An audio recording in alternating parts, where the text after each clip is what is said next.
Mass TV news కి స్వాగతం. సత్యసాయి జిల్లా పెనుగొండ నియోజకవర్గం గోరంట్ల మండలంలో బుల్లెట్ బాబు బెయిల్ కోసం గోరంట్ల పోలీస్ స్టేషన్ కి వచ్చిన మాజీ మంత్రి శంకర్ నారాయణ అతని అనుచరులు. గతంలో నాతో అన్ని వివాదాలలో నన్ను ప్రోత్సహించిన బుల్లెట్ బాబు కోసం మాజీ మంత్రి శంకర్ నారాయణ గోరంట్ల పోలీస్ స్టేషన్ కి రావడాన్ని నేను జీర్ణించుకోలేక ఒంటిపై పెట్రోల్ పోసుకున్నా అంటున్న బాధితుడు బూదిలి వాండ్లపల్లి రంగా.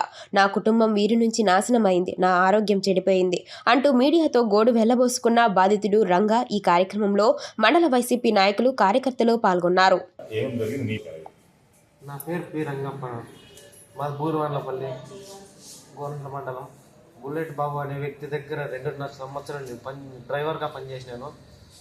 సౌతమ్మక్కకి టికెట్ కన్ఫర్మ్ అవుతా అట్లా నేను టీడీపీలోకి వచ్చినాను. టీడీపీలోకి జాయిన్ అయిన తర్వాత బుల్లెట్ అండ్ బాబు అనే వ్యక్తి నన్ను ఇష్టానుసారం తిట్టి ఇచ్చేసినాడు. అంతకుముందే మా భార్య బంగారం, నా బంగారం అంతా కుదవ పెట్టి అంగన్వాడీ టీచర్ పోస్ట్ ఇప్పిస్తానంటే 1,80,000 డబ్బులు ఇచ్చి కూడా ఆ డబ్బులు అడిగిన దానికి మొన్న శుక్రవారం నా 9వ తారీఖు ఇష్టానుసారం నైట్లో ఫోన్ చేసిందని నా పిల్లల్ని ఇష్టానుసారం తిట్టి అంగన్వాడీ పోస్ట్ కోసం నువ్వు డబ్బులు ఇచ్చింటే ఆ డబ్బులు అడిగిన దానికి ఇష్టానుసారం తిట్టి శుక్రవారం నైట్లో ఇష్టానుసారం ఫోన్లో తిట్టినాడు.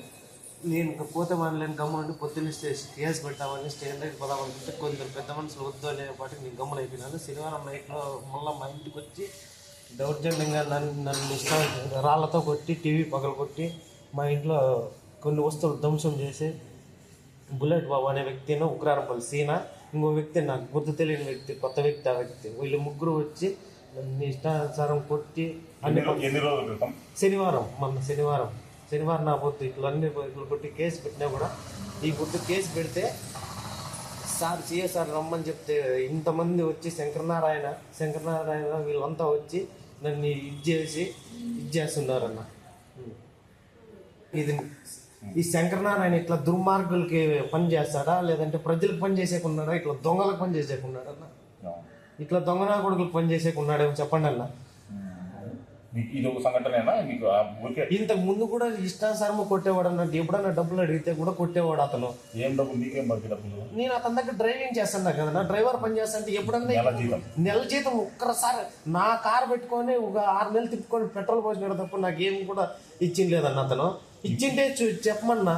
ఈ రోజు ఏం చేసుకున్నావు నువ్వు? ఈ రోజు అదే శంకర్ నారాయణ వ్యక్తి వచ్చి అతను అట్లా దొంగలకు పని చేస్తున్నాడని నేను ఆ బాధ తట్టుకోలేక పెట్రోల్ పోసుకుంటాను. ఇట్లా దొంగలకు పని చేసేకేనా శంకర్ నారాయణ ఉండేది? మంచి జనాలకి ఇంకేంది మంచి చేస్తాడు అన్న. ఇట్లా దొంగలకు పని చేసేవాడు.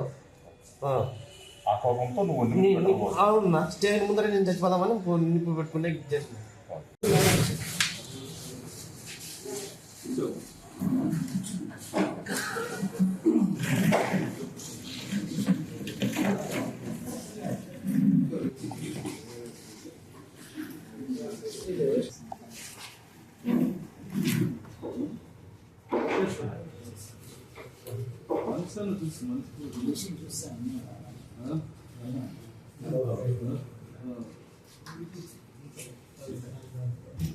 చాలా మంది లీడర్స్ ఉన్నారు ఈ గౌరవంలో లేదాము. చాలా మంది ఎవరి పైన ఏం కదా ఇష్యూలు, కాంపిటీషన్ ఇవన్నీ నోరు తెలిస్తే ఆ పేరు లేదు, తెలిస్తే ఆ పేరు లేదు. నమస్తే అన్న, ఒక మాట మాట్లాడతాను సార్. ఇప్పుడే వస్తుంది ఒక మాట మాట్లాడి సరిపోతాను సార్.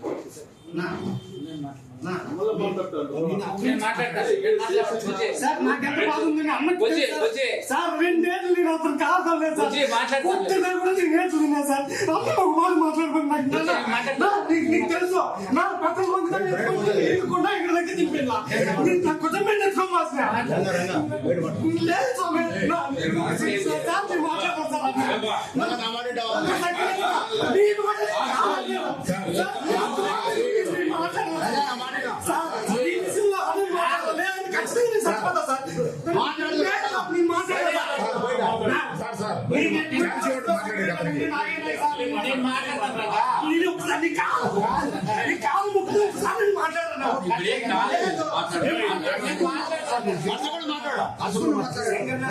సెక్రటరీకి నాగేనాకి ఆ స్వామికి ప్రతి ఒక్కరికి తెలుసు సార్. నేను ఇన్ని రోజులు నా కార్ నీ సొంత డబ్బులు పెట్టి నీ కార్ తెచ్చినా కూడా 6 నెలలు యూజ్ చేసుకున్నాడు సార్. నేను మాట్లాడలేదు, పెట్రోల్ వేయించిన ఫోన్ చేసి నీ బెల్లం తిరుగుతా అది తీసిమా నా టీవీ కొట్టడం న్యాయమా, నన్ను కొట్టడం న్యాయమా?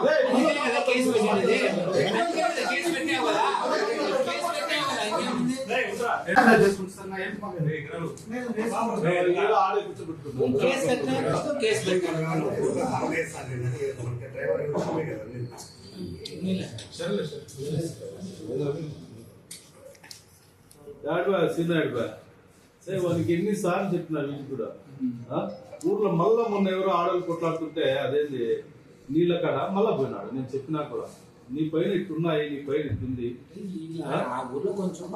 పరిస్థితి. ఇప్పుడు ఆడలు తెలుగుదేశం వాళ్ళు ఏం చేస్తున్నారంటే కొంతమంది ఇంటెన్షనల్ గా ఉన్నారు సార్. వాళ్ళ వీళ్ళు గతంలో ఉన్న మేము అధికారంలో ఉన్నప్పుడు పరిస్థితులకి ఇప్పటికి వాళ్ళకి మనస్పర్ధలు ఉండడం వల్ల అక్కడ కొంతమంది తెలుగుదేశం వాళ్ళు అగ్రెసివ్గా ఉండడం వల్ల ఏ ఊర్లో రాని ఇప్పుడు ప్రతి ఊర్లోనూ లీడర్లు ఉండాలి.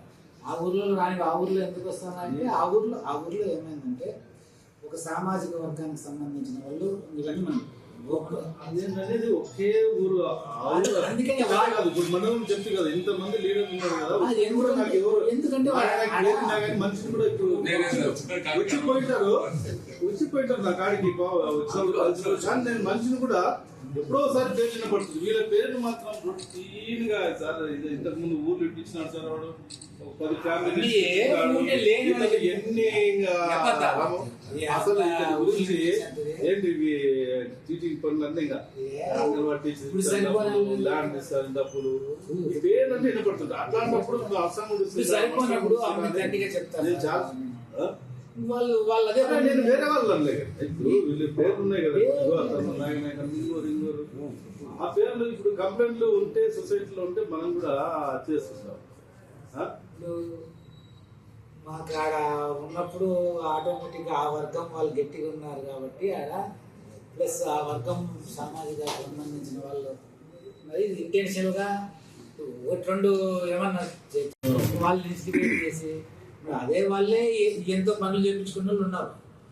అదే వాళ్ళే ఎంతో పనులు చేయించుకున్న వాళ్ళు ఉన్నారు. ఇప్పుడు మళ్ళా ఎంతో పని చేయించుకొని ఈయన దగ్గర తిని తీసుకున్న వాళ్ళే కొంతమందిని ఇన్స్టిగేట్ చేసి ఇప్పుడు ఈ పిల్లోడు ఉన్నాడు, ఈ పిల్లోడికి ఎంత చేసినాడో ఆయన తెలుసు.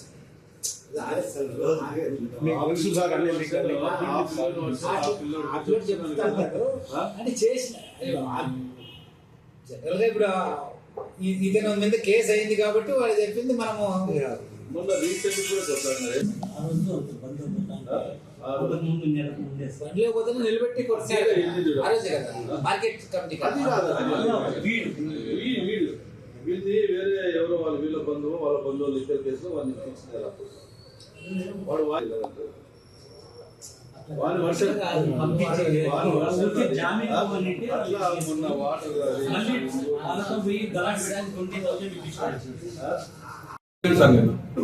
నాకే ఇట్లా చెప్పినా నా భార్య బాగుపడిన సెల్లును పిలిపించినాం కదా, ఫోన్ చేసినాం కదా. వాళ్ళ భార్యను కూడా సెకండ్ హ్యాండ్ పిలిచేసిన. వాళ్ళ భార్య కూడా ఇంకేంది నా కాడ కూడా అంగన్వాడీ డబ్బులన్నీ నేను బంగారు కుదబెట్టి ఇతనికి ఇచ్చిన సార్ 1,80,000 అంగన్వాడీ పోస్ట్ ఇప్పిస్తా అంతా కూడా అని వాళ్ళ భార్య కూడా చెప్పింది.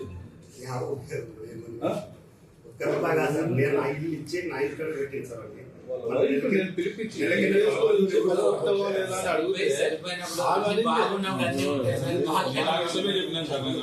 నేను ఆ విషయమే చెప్పినా నువ్వు బాగా కలిసి ఉన్నప్పుడు అన్ని ఎవరు తిరిగితారో ఏం చేసావు అని ఎవరు తెలియదు.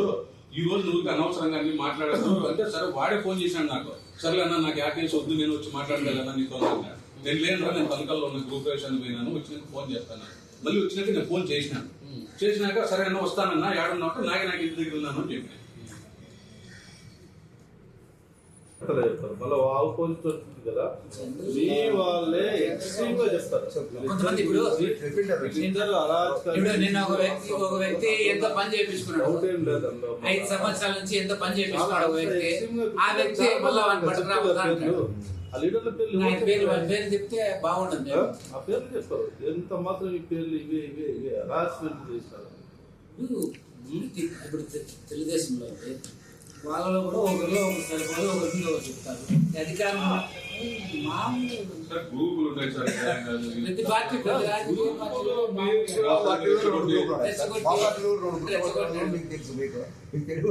మీకు కూడా తెలుసు అనాలి ఎట్లా అంటున్నారు కూడా తెలుసు కదా. ఇప్పుడు వాళ్ళు ఎట్లాంటి వాళ్ళు ఉన్నది మీకు కూడా తెలుసు కదా. అందరు చెప్తారు దానిలోనే ఏముంది, అందరికీ తెలుసు. అది ఇంత వాళ్ళ పైన ఎందుకు అన్ని కంప్లైంట్ రావడంలే? మీ వర్గంలో కూడా ఉన్నారు కదా ఇప్పుడు. కంప్లైంట్లు ఏమన్నా వచ్చినాయా?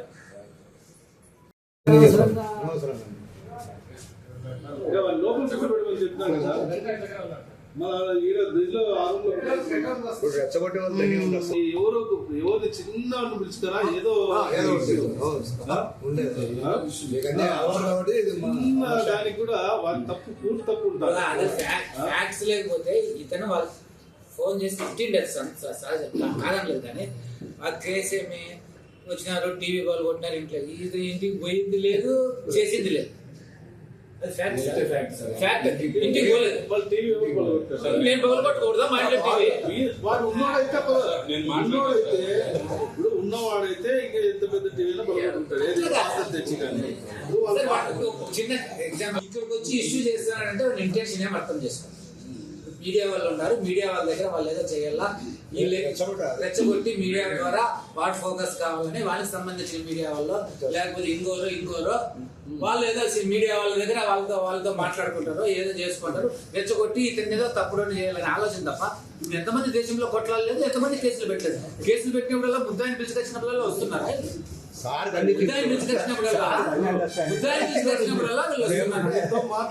మీడియా మీద అనడం బాగాలేదన్నా. మీడియా మీద ఎందుకు అనడం? సంబంధించి ఎవరిది జరిగినా తీస్తాం కదనా, ఎవరిది జరిగినా తీస్తాం కదా.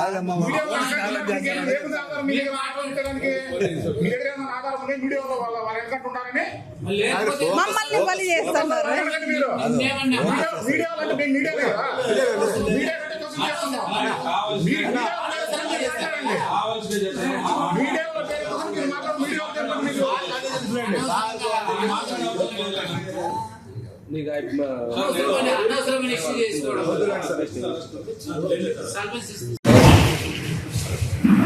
ఈ నెల 9వ తేదీ రాత్రి 9 గంటల సమయంలో రంగప్ప అనే వ్యక్తి ఇంటిలోకి 3 వ్యక్తులు వచ్చి దూరి టీవీ పగలగొట్టి ఇంట్లోని సామాన్లు కూడా డ్యామేజ్ చేసినారని ఆ వ్యక్తులు తనకు తెలుసని వాళ్ళ పేర్లు ఒకటి కే బాబు అలియాస్ బుల్లెట్ బాబు, కే శ్రీనివాసులు ఉగ్రారంపల్లి, ఇంకో కొత్త వ్యక్తి అని వాళ్ళే డ్యామేజ్ చేసి అతన్ని కొట్టి ఇంట్లో అంతా చిందరబద్దలు చేసినారని వచ్చిన ఫిర్యాదు మేరకు కేసు నమోదు చేసి వాళ్ళ పైన ఇన్వెస్టిగేషన్ చేసినాం. ఆ తరుణంలోనే ఈరోజు వాళ్ళ కన్సర్న్ లీడర్ని పిలుచుకొని నోటీస్ తీసుకొని స్టేషన్ బెయిల్ ఇవ్వమంటారా, బెయిల్ మంజూరు చేయమంటారా ఈరోజు మంజూరు చేయడం జరిగింది. ఈరోజు మీరు కేసు నమోదు చేసిన వ్యక్తి మీద గతంలో మన పోలీస్ స్టేషన్ ఏమన్నా కేసులు ఉన్నాయా సార్? ఉన్నాయి, ఏమేమి ఉన్నాయి? కేసులు ఉన్నాయని తెలిసింది. ఏమేమి కేసులు ఉన్నాయి? కేసులు ఎగ్జాక్ట్ తెలియదు, కేసులు అయితే నమోదైనాయి. గతంలో ముద్దాయి అంటారు. గతంలో ముద్దాయి.